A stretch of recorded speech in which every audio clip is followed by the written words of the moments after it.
Welcome to Implement This with Microsoft Business Solutions MVP Britta Rexstead and co-host Matthew C. Anderson, where we have an insider's discussion around the things we consider when implementing Dynamics 365. In today's episode, Britta and I look at the changing of the year from one into another and the opportunities that gives you. But first, I'd like to thank today's sponsor. The user group for the Dynamics 365 and CRM community is powered by users, for users, and specializes in the delivery of member-driven education, networking, and events to help you maximize your current Microsoft Dynamics investment. D365UG is the world's most influential user group community of Microsoft Dynamics 365 and CRM users and partners. Across the globe, members share a common goal of maximizing and advancing the performance of Microsoft Dynamics 365 and CRM so that individuals and companies can improve operations, overcome obstacles, and exceed goals. Learn more at crmug.com. And now we're back with yet another episode of Implement This. Hi, Britta. How are you? Good. How are you, Matt? I'm doing pretty well. Feeling good coming out of 2017 here, looking forward toward 2018. Mm-hmm. Yeah, it's always an exciting part of year. Aside from bitter cold outside right now, it Negative is, 4 currently. Yeah, I was in California just 24 hours ago, and it was nice. Yeah, it was a rude awakening getting back to Minnesota weather. But out there in podcast land, nobody really cares about that. No, hopefully you are warmer than we are. So bringing closure to a year, it can drive a lot of good conversation, a lot of good topics. Did you have thoughts for this episode as far as where we take it? Well, I actually wanted to know what your favorite books were this year. Something you and I have kind of bonded over was business books and Excel. And we've talked about Excel before, but I would love to know what your favorite business books of 2017 were. Okay. I would love to have you start out that conversation since hopefully you have been able to think about it coming into this. I have. Okay. I have a little bit. So 3 that I just loved this year, Getting Naked by Patrick Lencioni. It's got to be my new favorite business book. Okay. I've made so many people read it. It's actually a required reading for all of my students now. So love that book. The Goal. I actually don't know how to pronounce his name. It's Eliyahu Goldratt. Okay. But really, really good book about kind of constraints and just anyone in projects. I think it's a great book for them. And then The Chaos Imperative by Judah Pollack. It's really, really interesting about how you need some chaos for really great innovation to happen. Okay. So just kind of one of those good perspective changer kind of books. And then 2 that I have to mention because they're not business books, but it was my question, so I'm just going to make it 5. The Originals by Adam Grant was really, really great. Not quite a business book, more a perspective book, but specifically for developing people or developing yourself. Really interesting. And then Jen Sincero's You're a Badass, I've read 3 times this year. Okay. So I think that's on my list of like books I now just read once a quarter because it's that good. Okay. But I'm really excited to read. I just downloaded Extreme Ownership by Jocko Willink and Leif Babin. Okay. So that's my next one. Really, really excited about. All right. Well, all of those are books to add to my list. So thinking through it, I think the top one that comes to mind for me would be the book Leaders Eat Last. It's a Simon Sinek book, which is the Start With Why guy. Oh, yeah, so yeah, you may know him from a TED Talk or 2, but the idea of Leaders Eat Last is creating an environment where people on a team feel like they are safe and have support from the team and leadership around them. Cool. So yeah, it was definitely a good read. Stuck out for me. Another one that I read, which I know you've read because you recommended it to me, was the 4 Disciplines of Execution. Oh, I love that book. Or the more nerdy sounding 4DX. 4DX. Yes, that's a really great one to read on planes. You look like the most boring person on that whole airline when the book in your hands is the 4 Disciplines of Execution. You're just like a terribly, horrifically boring person. It's really good. Yeah, no, it ended up being very good and being able to talk about what's really important in kind of choosing goals, focusing on them, tracking them, kind of distilling that down for a team and having it not just be a total management book thought piece, but one that's backed up with a lot of actual examples from real companies. So looking at it a little more longitudinally is probably not the right term for that technically, but with a lot more detail behind it, not just one organization's anecdote. What I really like about that book, so it came out of the Covey Institute, for those of you who haven't read it. What I really, really like about that book is that it gets right to the point that if you go to business school or if you're cultured as a leader, you spend your time in school learning about vision casting and how do you have this great dream of where your company or organization needs to go. And then you actually spend almost your entire career implementing, not dreaming. And so you kind of get left shorthanded because that's not actually the day job. The day job is getting people to do the things that you need to do. It's executing on those goals and those dreams. And so that book's really good on that topic because it turns it on its head and it applies really directly to your day job, not just, the fun strategy session you do once a quarter or something. So right. I really like it. I'm curious what your things, so if you were an admin in 2018, knowing everything you know now, if you're going to go back into, back in the day more as a user than a consultant. Sure. What are the things that you need to implement, like let's say first quarter, if you were really going to run a good, be a good system admin and hit all the right notes there? Well, for me, I think one of the first things to do is to actually pause for a second before just adding that next thing and use the opportunity to look back a little bit at kind of what happened over the course of the last year and some of the things that were out there as far as like new users and teams that might have been added into the system prior to the year that's coming in, just because there's rarely a good time to have that pause. There's always stuff going on, so that new year gives an opportunity to be able to just think through that a little bit on who's actually come into the system, maybe do a little bit of assessing of are they using the system how I expected them to, how their leadership expected them to, and is there any notable feedback that's come from them of things that would be priorities for them coming in. So how about you? What's top of mind for you? But I think as an admin, I didn't use enough, and I would make sure I used enough going back in, starting a year fresh. It's actually bulk delete. Okay. Like we keep a lot of data we don't need, and so it really muddies what you do actually need and what is important and worth the resources. And then especially when you're paying for data, that could be a factor too. And so it's always good, and once a year isn't really enough, but at least doing at the beginning of the year, looking at what kind of data you're keeping, what kind of data is piling up, not realizing that some of those may be regular imports, things are piling up. Maybe you're not deleting your, a lot of people forget to delete their system jobs. And so if you have, several hundred workflows running a day, now you've got all these system job records or more getting created. And I've never found a system job record to be valuable past being like a week old.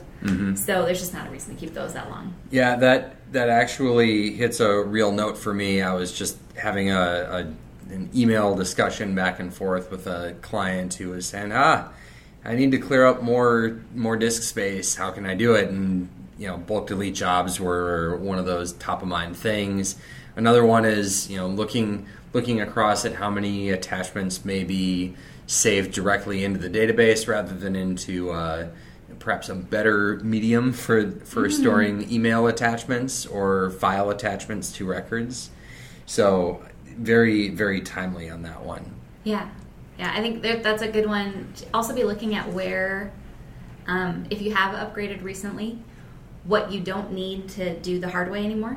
I had a really, really cleansing run a couple years ago when I got calculate and roll-up fields and went through and murdered a whole bunch of workflows that just didn't need anymore. Yeah. And so they were great workflows. They got the job done, but I wasn't using the tool in its newest, latest, greatest version. And so going back through and cleaning things up and saying, okay, how do we really want to do this now?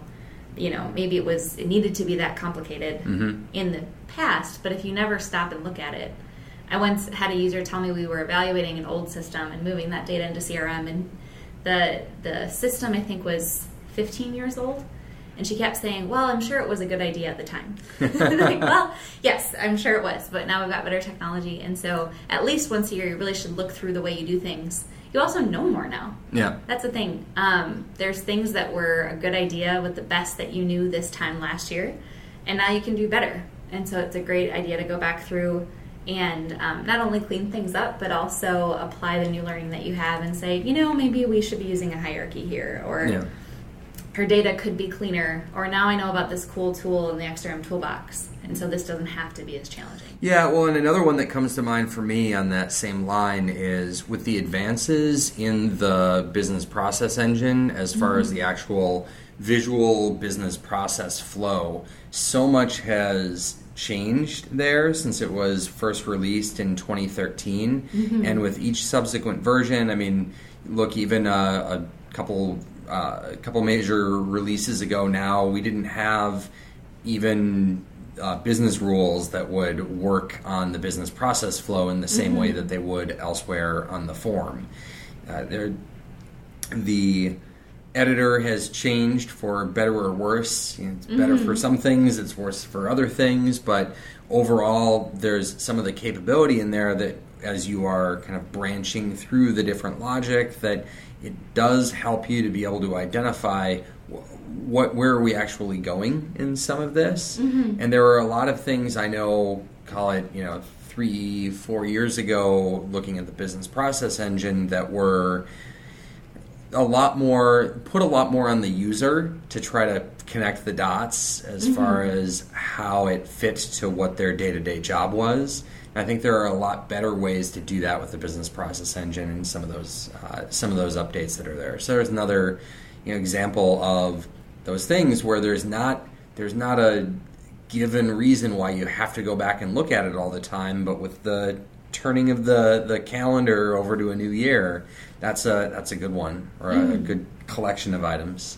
Absolutely. I think another one that I forget about if I'm moving a little too fast is now how many places the decisions I make, how many places that impact shows up. And so now that we really design in one place and deploy everywhere, like business process flows, now really easy to have those in a mobile sense.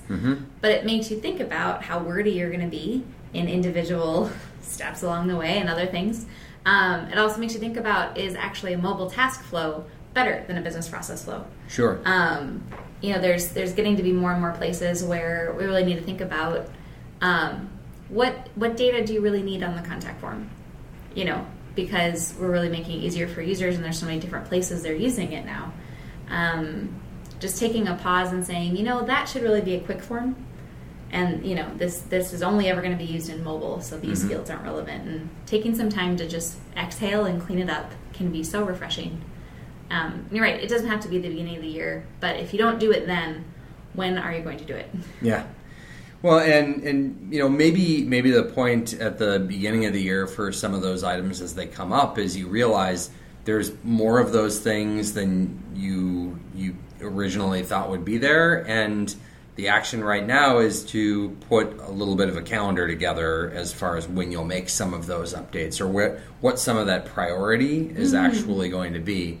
I could see quite a few people getting overwhelmed starting to think through all those things that are just noise in the background most days. Yep. It's a great time to, if you don't already have one, have a good parking lot and then learn how to prioritize things, because you definitely can't do it. I think if you don't have a parking lot, you're not really thinking about what your system can do. You're probably selling it short. Yeah. You just, having a parking lot is just part of it. And so you have to be comfortable with that fact so that you can make all the people who come up to you in a panic because they really, really have to have that thing right now, comfortable with the fact that the system has unlimited potential and we're just going to have a parking lot and work our way through it. Yeah. I think it's also a good time to pause and make sure that your system for intaking both tickets and then training requests and even expansions of the system, things that end up in that parking lot, taking that into account. What I've found, and I'm curious if you found this on projects too, I really have this theory that only a third of bugs are actually bugs. This grew out of building this into CRM when I was an admin and then seeing the way that it comes up on projects with clients now. But what I found is that there are true bugs where the system breaks down or something doesn't work as designed, And the as designed is the key there. But then I find that a large percentage of them are training shortages where someone just doesn't quite understand how to do it right. Yeah. And that's not a bug. And that really hurts the PR perspective of your CRM system. Right. That's all seen as a bug. That hurts things. And then a lot of times you get your greatest understanding of what people expect CRM should do by those scope creep bugs. Mm-hmm. They're not really bugs. CRM was never designed to do that thing. But the fact that everybody thinks it should do the thing probably means it should do the thing. Right. You know, whatever that thing is. And so you can easily build one of those into CRM. You can use something like Jira or some other system you might hook into whatever your IT team is already using. Mm-hmm. But I think the beginning of the year is a great time to say, okay, this year, how am I going to know the split of what bugs were truly bugs and how long did we take to get them fixed? And what was actually a training shortage? And where are we under training? Where do people not have a grasp on these concepts? And then where are all these ideas coming from? Because really, that's a great source of ideas of what your users really need and expect to do well at their jobs. And you don't want to leave that information on the table. So if it's all Post-it notes that get left on your desk while you're at lunch, you're missing out. Yeah. So I think even what did you say, a third are true bugs? That's my theory. I don't have the data to back it up. But. So I would argue that probably by the time things actually get released into production in the situations I'm working with, it's less than that. There are a lot more things, and it's not for the times that I see it. Sometimes it is kind of an education gap, you know, whether that's learning and is there a way to be able to address some of that side of it. But part of it is also recognizing the nuance of some of the language that might be used for one team within a department, but another team, that same word isn't going to garner the same meaning for them. Mm-hmm. And another aspect is for a lot of people who are using a system like Dynamics, until they've actually seen it live, they don't know how to even articulate what it is that they want or don't want, and those things will go in as bugs. And something I try to be very careful about, because it's very easy to do this as a consultant, is to say, well, that's not actually a bug, that's how it's supposed to work, and it feels very dismissive to people when they're on the other side of that. So one of the things that is so important, and it's not just true for consultants, but even people who are involved with the system, is to make sure that people understand, okay, you've identified this thing, here's how we look at it. We triage that problem and try to figure out, is there literally a defect in the system, or is there not a defect in the system, but this is feedback of how to improve the system in some way, shape, or form. And that improvement could be in training, it could be in configuration, it could be in some other project to improve whatever's going on. And I know I'm really sidebarring on this, but it really touches on something that I think is so important, of having that communication be understood. Especially for it can be very easy to get defensive of this system that you're proud of and you're working with, and has your fingerprints all over it. Exactly. It's very personal. And being able to help just with that communication, as I've seen it, goes so far in having users understand, what is actually supposed to be happening, and the fact that they are being listened to. I had a coworker who would say happiness equals expectations minus reality, and he would remind me of that all the time. He was really great. Learned a lot from him. But I find that's really important in that communication, where it's so easy to get defensive, and especially when you were told exactly what to do and you did it and you executed perfectly, and it's 100% exactly what was asked of you, and it's exactly what the users do not want and do not need, and they were not consulted. Now nobody's happy and you're hurt because you did what you were told, and yet everyone hates you. That's a very upsetting place to be, especially when you're the admin and you eat lunch with these people. Like, it's a little easier as a consultant now. I remember a senior consultant talking to me over lunch one year at a conference, and I was very young admin and really getting beat up back on the home front. And I was saying, why on earth would you ever want to do that as a consultant? I couldn't get beat up on a large scale. I can barely do it, as an admin. He goes, oh no, it's so much better. You're a little farther away. But what really, and I try to coach admins now. I do a lot of coaching. And the communication piece is so key. I had one project where we moved an obscene amount of data, and there were some issues in the data integrity in the source system. And it turned out, I think there was issues with maybe 4% of the data. But it happened to be the 4% that got used in the first quarter after the project got done. And so the perception was that the whole thing was bust. Yeah. And so we actually did a review to figure out where all the impact was coming up. And it was really helpful to show to the users, we hear you, we're fixing it. Here's actually the small little slice of the pie that is the problem. And here's everything that did actually work. A friend of mine he had the best out of office email I've ever read. I kept it. But it was during the hurricane, and his clients were all upset. And he had down at the bottom stats about how, compared to how everyone else is faring in the industry during a hurricane, the awards they've won, the records, how fast their call time is compared to the industry, and how it's actually, well, we hear that you're upset, and we're getting back to you as soon as we can. Please keep in mind some perspective. And that perspective can be helpful in users hearing them and then giving that little bit of reality to balance things out. Yeah.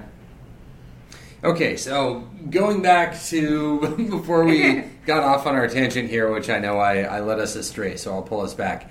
A couple other things that come to mind on that kind of yearly checkup, if there's no other time to do it, why not now? One is just checking the users that are enabled in the system, making sure they're still around.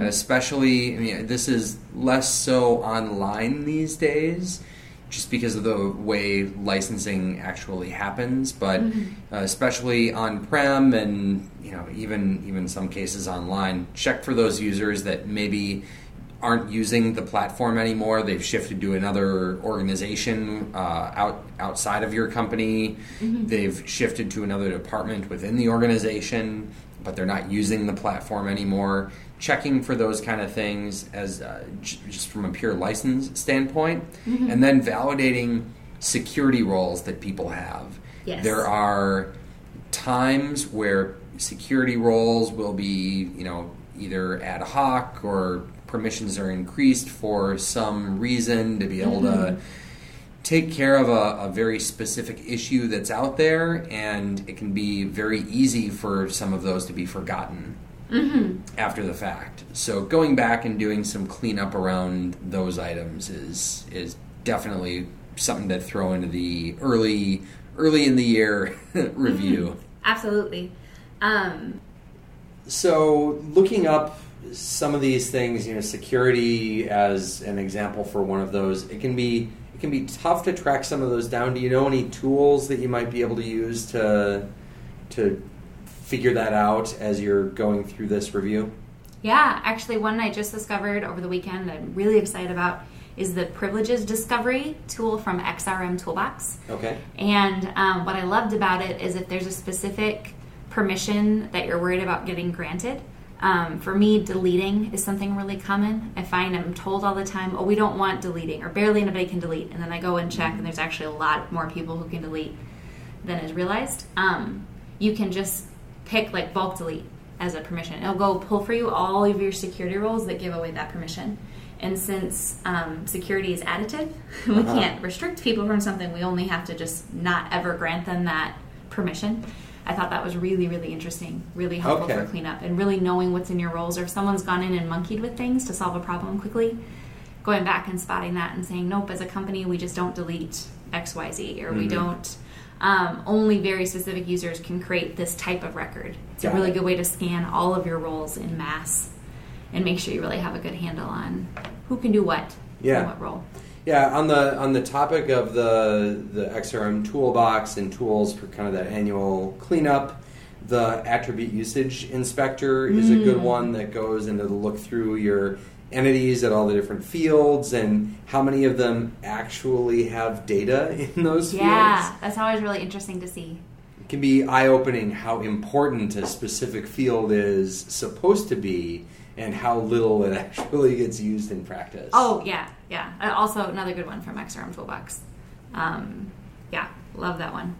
And it's also just a good idea to take stock of what your system's at right now. I really love the SnapShot tool from CRM Accelerators. Yes, absolutely. I, having been in finance and in healthcare, which are really regulated industries, I like having a regularly scheduled snapshot where I can say, I know that as of January 1st, this is what that user had in security roles. And then go back again on March 1st or on some other subsequent date and run it for everybody. It's not a daily protection, but at least gives you something. Otherwise, you're saying, well, when we hire people, we usually give them, like it gives a little bit more. It does go in and take over a lot of that menial work of trying to review what an individual user has. That in Dynamics, vanilla Dynamics 365, it's a very manual process. You go to the user, you pull up the list of security roles they have associated with them, and you scroll through trying to find which boxes are checked. It's each role very tedious to figure that out. And then layer on top of that, do they have what for each of those security roles? What permissions are actually granted in each of those security roles? That. It's just you can't do it that way effectively. You have to have tools like that. So that's a great one. I've used it before to be able to net some of that out as well. So I think the XRM Toolbox, and there's some great ones in here too for making big changes in bulk. Those are really great for kind of spot treating and checking. The SnapShot tool is a paid tool, but I think it's a decently easy sell within your organization to say we've got to have this level of compliance and understanding of what we had when. And so that one, I think for the money, it's one of the few paid tools I recommend, but I think it's absolutely worth it. Okay, and we'll keep a link in the show notes for it as well. Yeah. Cool. Well, so anything else before we tie a bow on 2017? I challenge everybody to pick one thing, concrete, measurable thing in user adoption that you can do in the first quarter, and then measure it at the end of first quarter. See if you got it done. I like it. We'd love to hear what it is. Shoot us something on Twitter. Yeah, sounds good. Or check us out, implementthis.org.